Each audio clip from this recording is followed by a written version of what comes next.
I wanted to get on here and talk to you guys about something that happened to me 15 years ago today. I had a stroke. I woke up in the morning to get ready to go to church, and while I was getting ready, everything started swirling around in my head, and I had a tremendous headache. And as I ended up going into the hospital, and while I was in there, they had done several tests to check to see if I had meningitis or some other similar infection that might have been causing this problem that was going on in my brain. It took them roughly 24 hours to figure out that I had had a stroke, and that the damage that the stroke had been doing for 24 hours had ran its course, and I'd lost quite a bit of my brain. So I just wanted to make sure that you have knowledge about strokes, because I don't know about you. I was kind of ignorant about this. I really did not know much about them at all.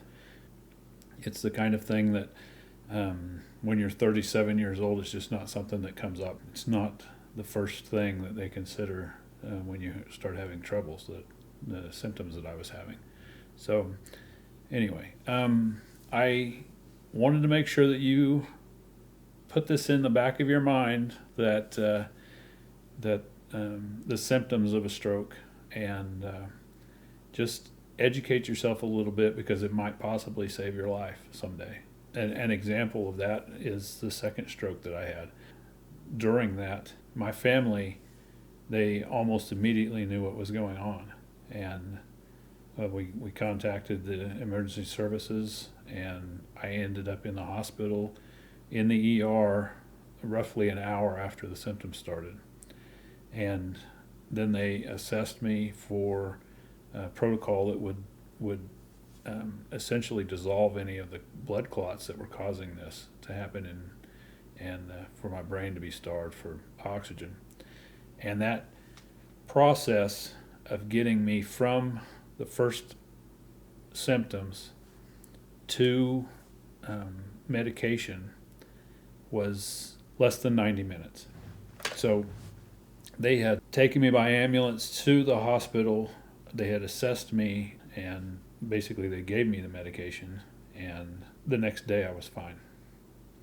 I don't know how else to describe it, how better to say that I'm a proponent of this type of protocol when it is possible, because there are some rules and conditions that would prohibit this from being used. Your health professionals need to assess whether or not you're a good candidate for the medication. But I was, and they gave me the medication, and the next day I did not have symptoms of the stroke. That's a pretty profound outcome when you fall asleep not really being confident that you're going to wake up, and then the next day you feel exactly the way you did before any of it started. So it's important to have an understanding of how this kind of thing happens, the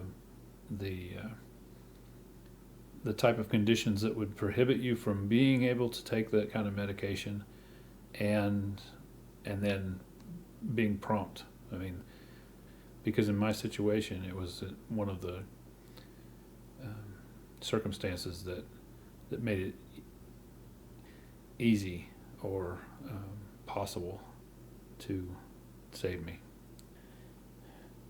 Anyway, I just wanted you to put it in the back of your mind, just in case this happens to you, or maybe somebody you love who could benefit from knowledge about how to prevent the life-altering damage that a stroke can deliver. So have a great day, and I wish you good health.